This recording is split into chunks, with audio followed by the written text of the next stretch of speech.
शाळा ह्या आदर्श विद्यार्थी घडवत असतात, आदर्श नागरिक घडवत असतात आणि म्हणून शाळेवरती जी काही अवलंबून असते ती पिढी अवलंबून असते, घडवण्याचं पूर्ण श्रेय शाळेला जातं आणि शिक्षकांना जातं। सहज घरामध्ये काही केलं किंवा बाहेर जरी आपण मुलांनी काही केलं तर सहज त्यांना म्हणतो तुला शाळेत हेच शिकवतात का।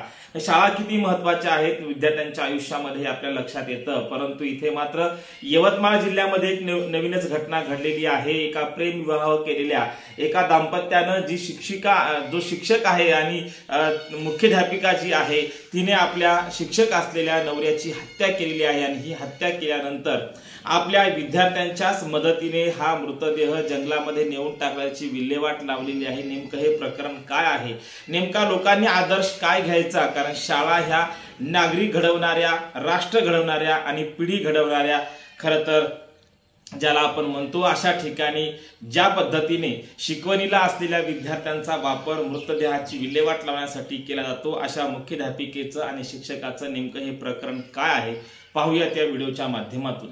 नमस्कार, मी डॉक्टर नागराज मगरे, शब्दयोद्धा लाईव्ह मध्ये आपल्या सर्वांचं मनपूर्वक स्वागत। शिक्षण हे वाघिणीचं दूध आहे, जो कोणी प्राशन करेल तो गुरगुरल्याशिवाय राहणार नाही। मुलगी शिकली आणि प्रगती झाली असं आपण कायम म्हणत असतो, परंतु आज मात्र जी काही यवतमाळमध्ये घटना घडलेली आहे आणि या मुलीने अर्थात एका मुख्याध्यापिकेने आपल्या सहशिक्षकाला अर्थात नवऱ्याची तिने हत्या केलेली आहे। नेमकी ही हत्या तिने कशी केली आणि यासाठी नेमकं तिने काय वापरलं, खरं तर आपण पाहतोय शिक्षक म्हटल्यानंतर एक वेगळी भावना माणसाच्या मनात निर्माण होते। देवाच्या नंतर, आई वडिलांच्या नंतर आपण त्या शिक्षकांनाच आपला आदर्श मानत असतो, शिक्षिकेला आपला आदर्श मानत असतो। इथे मात्र भलतंच घडलंय, मुख्याध्यापिकेने आपल्या शिक्षक असलेल्या नवऱ्याची हत्या केली आणि आपल्याकडे शिकवणीला असलेल्या विद्यार्थ्यांच्या माध्यमातूनच त्या मृतदेहाची तिने विल्हेवाट लावली। ही जी काही महाराष्ट्राला हादरवणारी घटना यवतमाळमध्ये घडलेली आहे। शंतनू देशमुख आणि निधी देशमुख या नवदाम्पत्याने प्रेमविवाह केलेला होता आणि या प्रेमविवाहातूनच ही घटना आपल्याला घडलेली दिसून येते। परंतु हा विवाह फार काळ टिकला नाही, वर्षभरामध्येच त्यांचे वाद होत होते आणि या वादाचे रूपांतर तो जो शिक्षक आहे, जो सहशिक्षक आहे, तो सहशिक्षक हा व्यसनाच्या आहारी गेला आणि प्रचंड दारू पीत असल्यामुळे मुख्याध्यापिकेने त्याचा काटा काढला आणि त्याची हत्या केली। परंतु ही हत्या नेमकी कशी केली तर आपल्याला लक्षात येतंय की YouTube वरती आज अनेक प्रकारचे व्हिडिओ आहेत, अगदी बॉम्ब कसा बनवायचा ते पासून ते अनेक चांगले आणि वाईट व्हिडिओ आहेत। याच्यामध्ये एक व्हिडिओ होता की पॉइझन कसं बनवायचं, विष कसं बनवायचं। या मुख्याध्यापिकेने YouTube वरून हे सर्व शिकलं आणि शिकून या मुख्याध्यापिकेनं विष तयार केले आणि आपल्या या शिक्षक असलेल्या नवऱ्याला दिले आणि ते विष त्याने प्राशन केल्यानंतर तो 3 ते 4 घंट्यामध्ये काळा पडला आणि तो डेथ झाला। त्यानंतर तिला असा प्रश्न पडला की आपण आता याचा विल्हेवाट कशी लावायची, या मृतदेहाची विल्हेवाट कशी लावायची। अशा वेळी तिने एक चांगली शक्कल लढवली आणि आपल्याकडे शिकवणीला असलेल्या 3 विद्यार्थ्यांना बोलावून घेतले आणि 3 विद्यार्थ्यांच्या मदतीने तिने हा मृतदेह जंगलामध्ये, चौसाळा जंगलामध्ये तिने हा मृतदेह टाकून दिला। परंतु तिनं पुन्हा विचार केला की हा मृतदेह जर कोणी पाहिला तर त्यांच्या लक्षात येईल की हा नेमका देह आहे तरी कोणाचा, आणि म्हणून तिने ठरवलं की याला पेट्रोल डिझेल टाकून जाळून टाकायचं। परंतु अर्धवट जळालेल्या अवस्थेमध्ये पोलिसांना हा मृतदेह सापडतो आणि त्यांच्या कपड्यावरून, त्याच्या शर्टच्या बटनावरून आणि त्यांच्या मित्रांच्या मदतीने या खुनी मुख्याध्यापिकेपर्यंत पोहोचता आलं आणि पोलिसांनी त्याचा मार्ग काढला आणि याच्यातूनच त्या महिलेची, खरं त्या महिलेला अटक करण्यात आली आणि त्या महिलेने कशी हत्या केली तिने कबूल देखील केलं।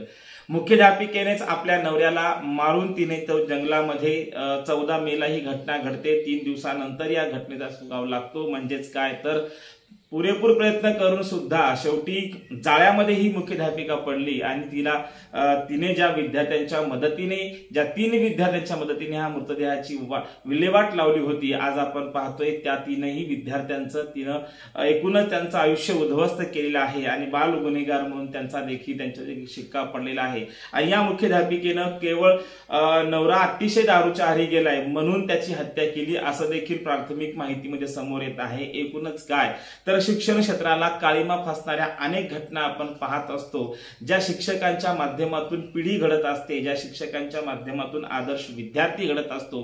अशा शिक्षिकेने आपल्याच सहकारी शिक्षक असलेल्या, ज्याशी प्रेमविवाह केलेल्या मुख्याध्यापिकेने या शिक्षकाची हत्या केली आणि हत्या करून त्याच्या मृतदेहाची विल्हेवाट लावण्याचा प्रयत्न केला, परंतु 14 मेला चौसा जंगलात तो मृतदेह तिने फेकला होता, परंतु तो 3 दिवसानंतर तो मृतदेह सापडला। त्याची ओळखही पटली, मित्रांच्या माध्यमातून ओळख पटली। खरं तर ती कोणाला समजू नये म्हणून मित्राच्या मोबाईलवरून ती त्याच्या मित्रांशी चॅटिंग देखील करायची, परंतु चॅटिंग करत असताना चुकून तिच्याकडून भैया हा शब्द गेला आणि भैया हा शब्द गेल्यानंतर अनेक दिवसापासून गायब असलेला, कोणाशी संपर्कात नसलेला हा जो शिक्षक आहे आणि भैया म्हटल्यामुळे त्याच्या मित्राला संशय आला, कारण मित्र आपला कधी आपल्याशी भैया म्हणून बोलत नाही आणि मग ह्यामुळे त्याला संशय आला आणि त्यांनी सर्व या प्रकाराला एक वेगळं वळण लागलं आणि पुन्हा आपण पाहतोय की तो मृतदेह सापडलाय। एकूणच काय तर अर्धवट जळलेला हा मृतदेह, त्याची ओळख पटल्या गेली।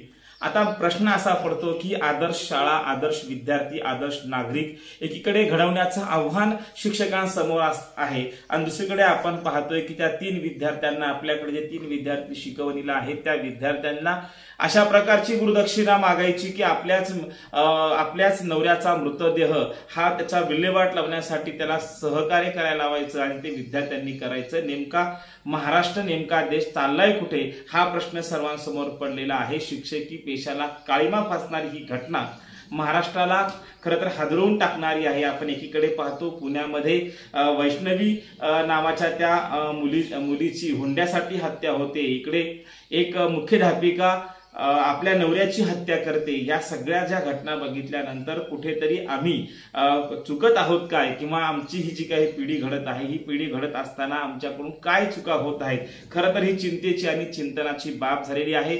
यवतमाळ मधल्या या प्रेमविवाहामधून जी काही घटना घडली ती खरं तर या देशाला, या महाराष्ट्राला काळीमा फासणारी घटना आहे आणि शिक्षकी पेशाला देखील काळीमा फासणारी घटना आहे। धन्यवाद।